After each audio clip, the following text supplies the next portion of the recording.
E rickshaw वाहन चालक विभिन्न मार्गों को लेकर पिछले एक माह से विरोध प्रदर्शन कर रहे थे, जिसका आज पुलिस प्रशासन आरटीओ से बातचीत के बाद समापन हो गया है। ई रिक्शा वाहन चालक वाहनों के रूट और वाहनों के संचालन के समय को लेकर सहमत नहीं थे, लेकिन आज ई रिक्शा चालकों के साथ एसपी प्रदीप शर्मा और आरटीओ संतोष मालवी ने चर्चा कर उन्हें शहर की व्यवस्था के साथ ही उज्जैन आने वाले भक्तों को ई रिक्शा वाहन से ही परेशानी से अवगत कराया गया। साथ ही स्पष्ट किया गया कि शहर की व्यवस्था को लेकर ई रिक्शा के रूट तय करना अनिवार्य है। साथ ही 3 माह में रूटों में बदलाव किए जाएंगे, जिससे सभी ई रिक्शा वाहन चालकों को आय समान रूप से हो सकेंगे। वहीं ई रिक्शा वाहन चालक भी इस पर सहमत हो गए हैं। पुलिस प्रशासन ने यातायात के नियम शर्तों का पालन करने की बात कही, नहीं तो कार्यवाही होगी।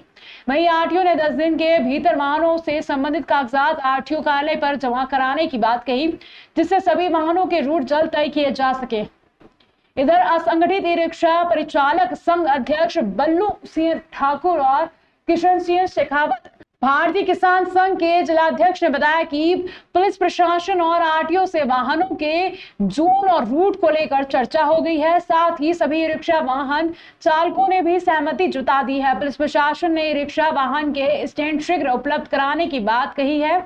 दोनों यूनिजन के माध्यम से वाहन रैली निकालकर विरोध प्रदर्शन किया जाना था, लेकिन इससे पूर्व ही पुलिस प्रशासन और आरटीओ ने हमारी परेशानियों को देखते हुए कई मार्गों पर सहमति जताई है। इन सभी मार्गों का एक ज्ञापन आरटीओ को सौंपा है। साथ ही पुलिस प्रशासन ने जितने भी रिक्शा जब्त किए थे वह छोड़ दिए हैं। भारतीय मजदूर संघ द्वारा आज कार्तिक मेला ग्राउंड में अपना प्रदर्शन रखा गया था। प्रदर्शन के साथ में रैली का भी आह्वान किया गया था, जिसके अंदर पर्यावरण बचाने को लेकर और ई रिक्शा हमारे चालकों को जो समस्याएं आती है उनको लेकर हमने रैली निकालने का और एक दिन ई रिक्शा बंद करने का आह्वान किया था, जो कि हमारा सफल रहा। और प्रशासक महोदय से भी वहाँ पे भी हमारी बात हुई थी, वहाँ पे भी प्रशासक महोदय आ गए थे और यहाँ पे भी अभी एसपी साहब से और आरटीओ कमिश्नर साहब से हमारी बातचीत हुई है।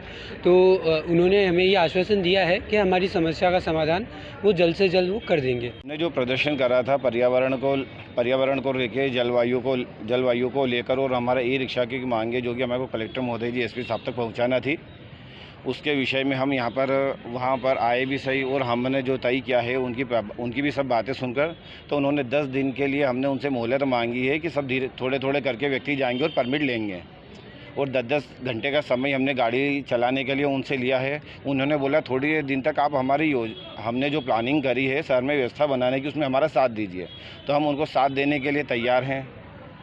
उनका कहना था कि कुछ ऑटो वगैरह मैजिक वगैरह भी अवैध रूप से संचालित होते हैं, बिना परमिट के होते हैं, रूट से हटकर चलते हैं। तो उनका कहना भी सही था। हालांकि हम लोग यदा कदा जो है समय निकाल करके मैजिक वगैरह पे भी कार्रवाई करते हैं और अन्य जितने भी यात्री वाहन हैं उन पर कार्रवाइयाँ की जाती रही लगातार। आपने देखा होगा पिछले साल भी लगभग हमने 2 करोड़ से ज़्यादा का जुर्माना ऑटो से जमा करवाया था शासन हित में। तो अगर ऐसी चीज़ें हमारे संज्ञान में आती है, ट्रैफिक के संज्ञान में आती है, तो निश्चित ही हम उनमें मैजिकों पर और ऑटो पे कार्रवाई करेंगे। और जो उनको रूट हम लोगों ने आवंटित किए हैं उसमें प्राइम रूट हमारा जो महाकाल क्षेत्र का रूट है, जिस पर 7 अन्य रूट हम लोगों ने निर्माण किए हैं, उन रूटों पर वो चलाने के लिए तैयार हैं। बस उनको कुछ समय चाहिए था और जो अभी बीच में लगातार 4-5 दिनों से हमने कार्रवाई करके कुछ ऑटो रिक्शा ई रिक्शाओं पर कार्रवाई की थी और थानों में जो जब्त किए थे वो चाहते हैं कि इनको तत्काल छोड़ दिया जाए और हम लोगों ने सहमति बना ली है, उनको छोड़ा जाएगा। लेकिन आने वाले 10 दिनों में जो है उनके संगठन के माध्यम से अथवा ई रिक्शा चालक जो भी रहेंगे वो परिवहन कार्यालय में जो है आवेदन प्रस्तुत करके अपने आवंटन पत्र परमिट प्राप्त करेंगे। उसके पश्चात जो लोग मनमानी करेंगे, नहीं चाहेंगे, तो फिर उन पर कार्रवाई करना पड़ेगा।